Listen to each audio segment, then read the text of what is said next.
Hey guys, I'm Kinsey from North Carolina, and I have a condition called OCD. That means I worry nonstop about all kinds of things. Like, I have to wipe my desk chair 8 times before I can sit on it. I also count my socks 6 times each night to make sure I have enough pairs for the next day. Before I continue, please like and subscribe. Living with my condition was tough and a bit lonely. I was an only child in a super rich family, but our servants were my only friends because everyone at school thought I was a freak. One time, I was sitting in class next to a girl who kept staring at me. "What are you doing with your colored pencils?" "Duh, I'm organizing them so they all face the same way." "You've organized them like 50 times. What are you, a robot?" Everyone started laughing, except this one boy named Blake. After class, he gave me some chocolates to cheer me up. "Don't let those mean kids make you feel bad. You're pretty, you're funny, and you're the best speller in our whole class." He was a sweetheart. After that day, Blake and I became really close. And as time passed, I really started falling for him. But anytime I decided to tell him how I felt, I chickened out. But one day in 10th grade, there was an announcement for the school dance, and my heart raced. I wasn't letting this chance go. Today, I'd ask him out. At lunchtime, I caught Blake sitting alone, but my heart dropped when a gorgeous girl walked over to Blake and put her arms around him. No! "Hey, dude, what's going on? Is this your cousin or something?" Nope, this is my new girlfriend who just asked me to the dance. Isn't that awesome? Wow, so awesome. Sorry, I gotta go. The air is making my eyes water. Allergies. I couldn't believe I'd missed my chance. And now Blake has a stupid girlfriend. I was watching MSA videos that night when I came across a story about a girl who got married 9 times just to get revenge on her sister. That's when I got an idea. The only way to get over Blake was to date as many guys as possible. So I texted every boy I knew. It was a gorgeous goddess with extra clean hair. Surely at least one boy would want me. But I woke up to see my phone had blown up with messages from 16 guys. And when I walked into school, a swarm of boys circled me with flower bouquets and even a life-size teddy bear. That's when Blake came up to see me. These guys are going crazy. Did that dude just throw rose petals at you?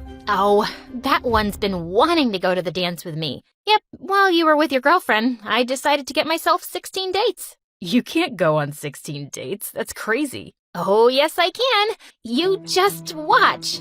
I walked away like a queen and couldn't help notice Blake looked kind of upset. Well, I was glad. He had chosen someone else, and that was his loss. I set up my dates in a row that whole week. 1 at a bowling alley, 1 at an escape room, and 1 at a skating rink. But I realized I didn't like a single guy I went out with. One night, I was stuck at a restaurant with the most annoying guy on earth. "What's your favorite flavor bubblegum?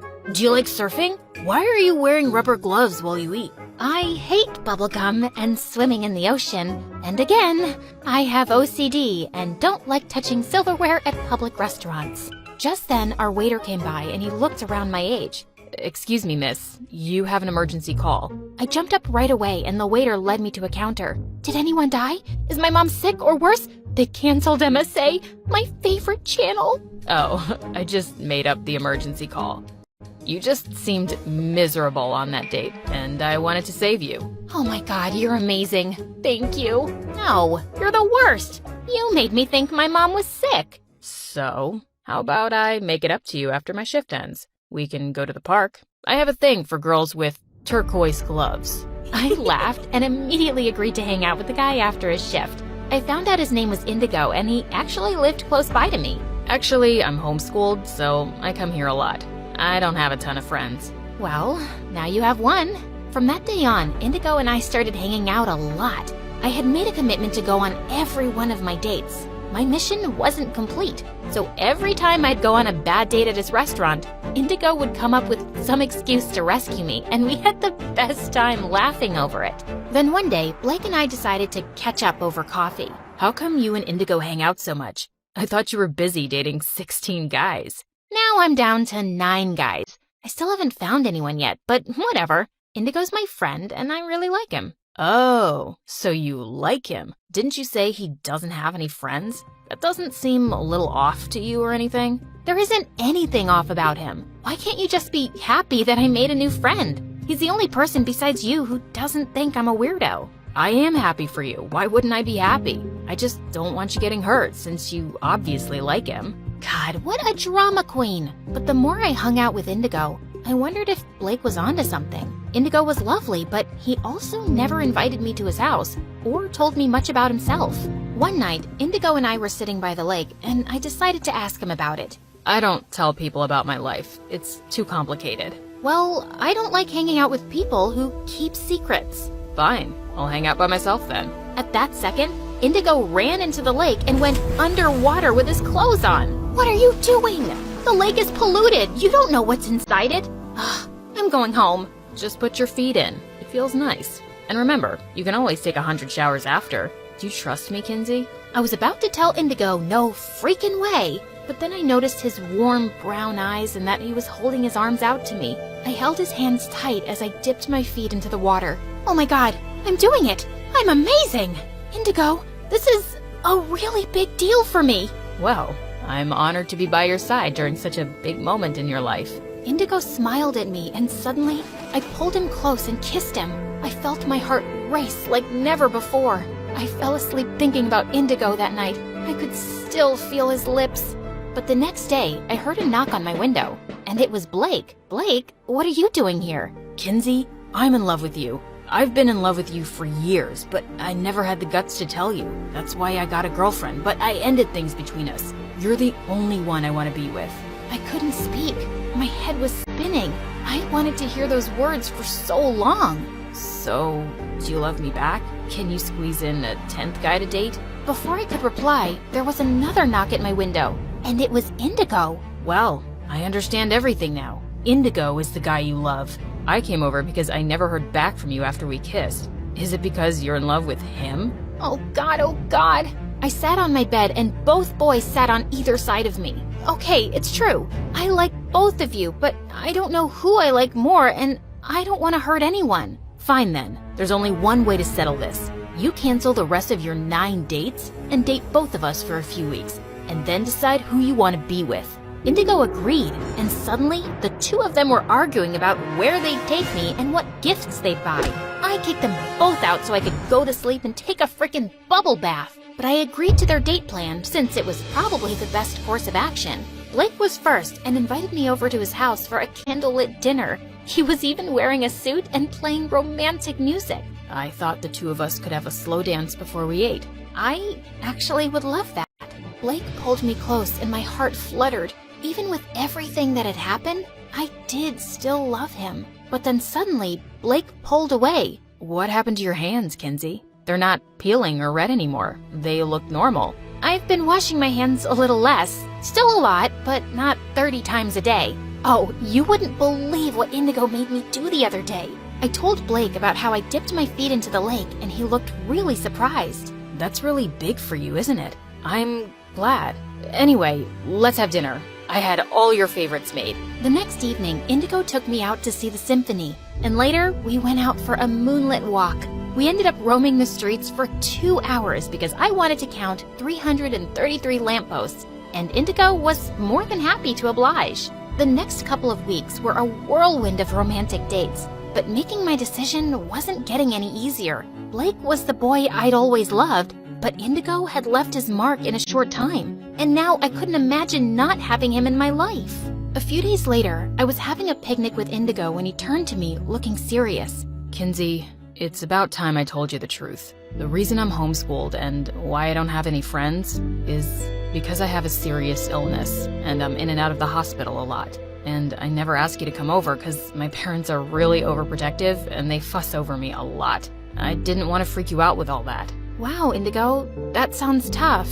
It's not been too bad, just something I have to live with. But things will change once you get the surgery in 2 days. Indigo turned to me in shock as I clapped my hands over my mouth. Oh God, how did I let this slip? I was about to tell you about my surgery. How do you already know? Wait a second. Did you pay for it? Because my mom told me that just this morning that some anonymous donor had decided to fund my surgery. Kinsey, is that you? Okay, please don't be mad.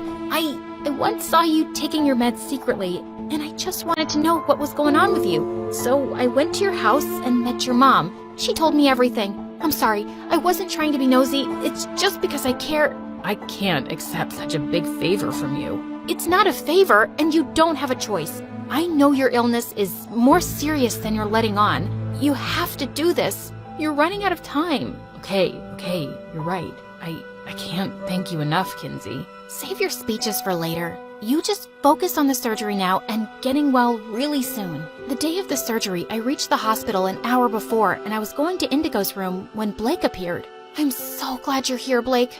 God, I'm so dumb. I nearly told Indigo everything the other day. But he doesn't know that I paid for half of the surgery, right? You did what? Blake and I turned around to see Indigo in a wheelchair, ready to be taken to the operating room. Listen, Indigo. Are you kidding me? Your lover BFF took pity on me and chipped in too? What am I, some charity project that he used to win you over? No, dude, it's not like that. Save it, Blake. Lucky for you that you're rich enough to pull off such grand gestures. You helped save my life and come off as the hero, so of course she'll choose you. And I'll just end up feeling like a total loser. I'm calling it off. I'm not getting the surgery. And Kinsey, you're better off with Blake anyway, so choose him already and let's get this over with. With that, Indigo stormed off. I have to go and convince him. He needs this. Let me try once, okay? Indigo, don't be stupid and come back inside. Please, just leave me alone. No, I won't. And that's because I really care about Kinsey and you're the right guy for her. Over the last few weeks, I've seen how much Kinsey has changed. She seems lighter and more comfortable with herself. I've been her friend since we were kids, but I haven't had the same impact on her that you have. She's different because of you, and I just really want my best friend to be happy. So I told her days ago that I was gonna step aside, and I helped pay for the surgery because I want you to be healthy. So do it for yourself and do it for her. We all waited anxiously for hours, and finally the surgeon stepped out of the operating room with a smile. The heart transplant went really well, and we're expecting a full recovery. Congratulations. The next day, when I could finally see Indigo, I went up to him and hugged him gently. I'm so glad you're doing well, Indigo. And it's all because of you. I have a new heart now to love you even more with. I love you, Kinsey. I love you too.